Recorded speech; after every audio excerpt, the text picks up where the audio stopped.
Hello mga kaibigan, maligayang pagdating sa aking channel. Nandito na naman tayo na may bagong video.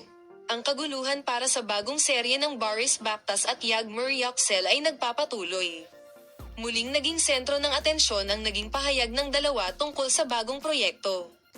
Hindi makapaghintay ang mga tagahanga upang makita kung ano ang mga sorpresa na hawak ng bagong serye. Ang kaguluhan ay lumikha ng higit na kuryosidad kaysa sa katotohanan.